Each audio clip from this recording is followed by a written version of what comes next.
Hello, my dear followers. The number of presidents of the United States, including President Joe Biden, is exactly 46. However, some people believe that the correct number is 47, as they consider Joshua Norton to be the missing president in the series of US presidents and the only emperor among them. Welcome, my friends. I'm Edmund. Before we start, don't forget to subscribe to the channel and activate the bell button to receive exclusive content.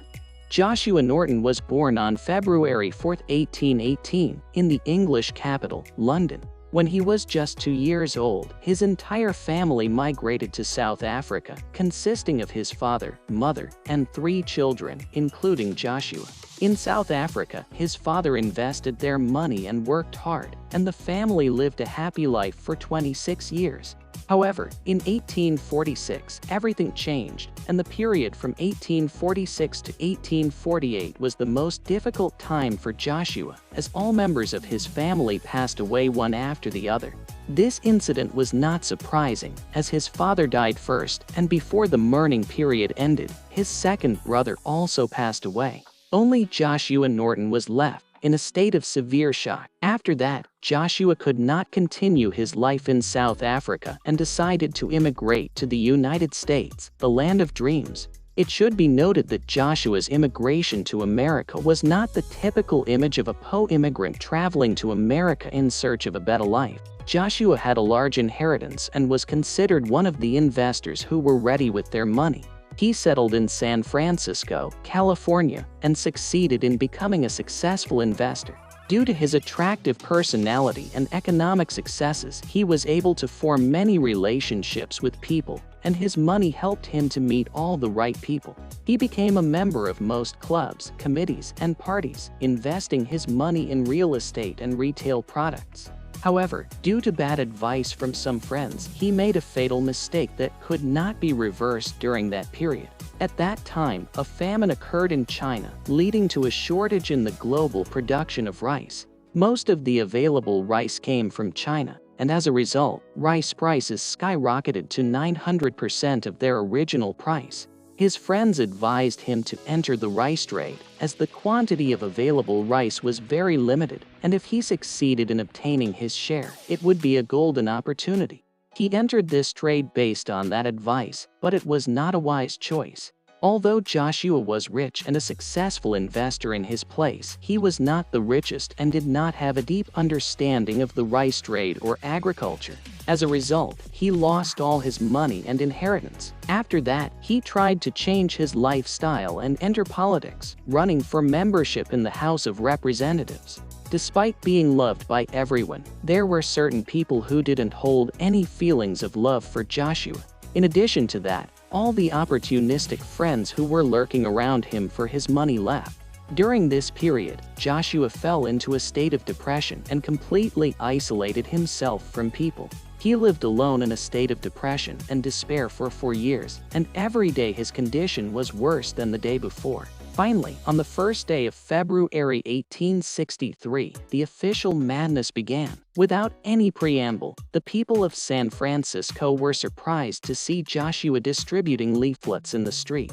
The leaflet read on the first day of February 1863, and according to the majority of citizens of the United States of America, I declare myself emperor of these states. And by the power vested in me, I direct the various representatives of the states to assemble in the music hall of this city.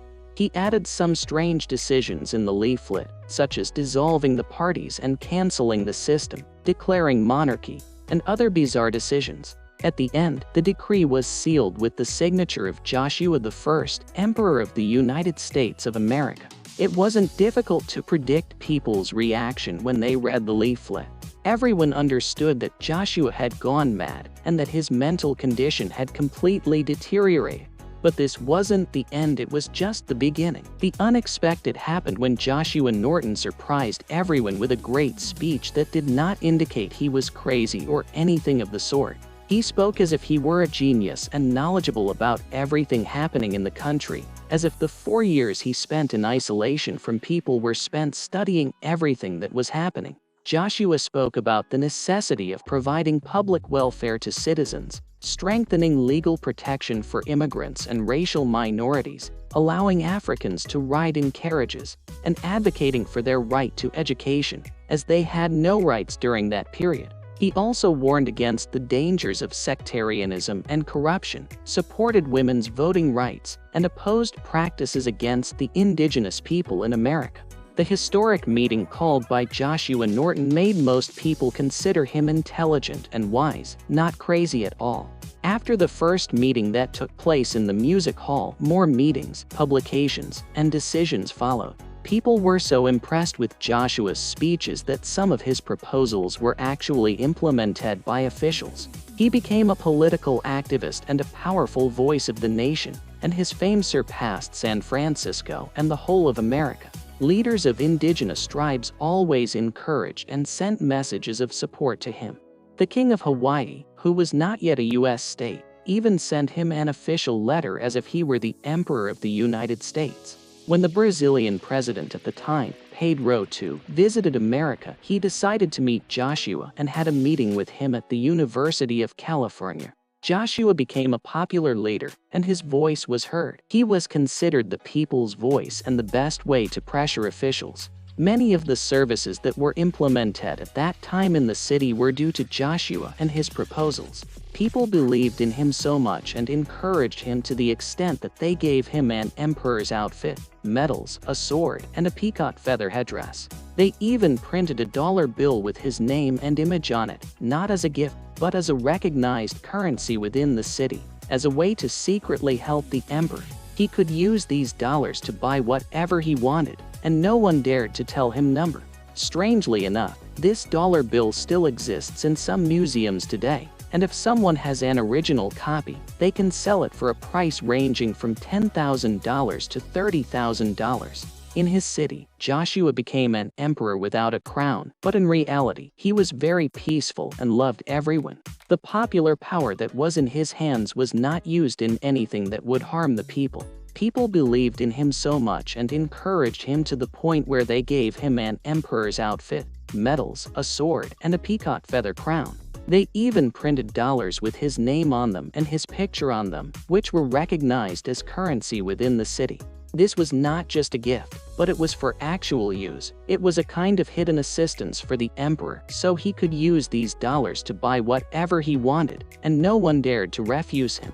The strange thing is that these dollars still exist today in some museums, and if someone is lucky enough to have an original copy of the old dollar, they can sell it for a price ranging from $10,000 to $30,000. Joshua in his city became an uncrowned emperor. In reality, Joshua was a very peaceful person and loved everyone. The popular power that was in his hands was not used to harm anyone. His daily routine was to go out in the morning dressed as an emperor with his 2 dogs, then go to the library and read for a while. During the night, he played chess and engaged in conversations with the locals, and on any occasion in the city, he was formally invited to inaugurate the place, such as theaters, operas, cinemas, and others. Joshua went from being a bankrupt investor to an emperor and an iconic tourist attraction.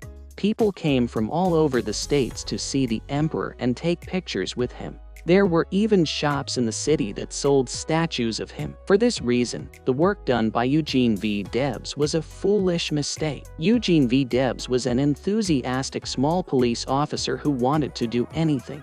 He wanted to arrest the emperor on charges of vagrancy. Of course, when this happened, the world turned upside down. Local newspapers started writing headlines like "The insane have captured the only sane man in the country," and news like "All loyal subjects of the king rise up for him." After a few hours, the police chief, Patrick Raleigh, apologized formally to His Majesty the Emperor. The officer who arrested him received a pardon from the kind emperor, and from that day on, he never stopped saluting the emperor with military salutes every time he saw him. Emperor Norton was, in fact, the real governor of at least San Francisco. On January 8, 1880, the Emperor of Hearts passed away, and his funeral was grand, attended by all social classes, capitalists, socialists, and aristocrats. The length of the procession was more than 3 kilometers, and everyone was with him until the end, where it was written on his coffin's board, Norton I, Emperor of the United States of America and Protector of Mexico. So we have reached the end, and those who have followed us to this point deserve all the appreciation. Don't forget to like the video before leaving, as only a few make it to this point. And if you have any suggestions for a new episode, write them to us in the comments, as we take most of our ideas from your comments. See you in the next video.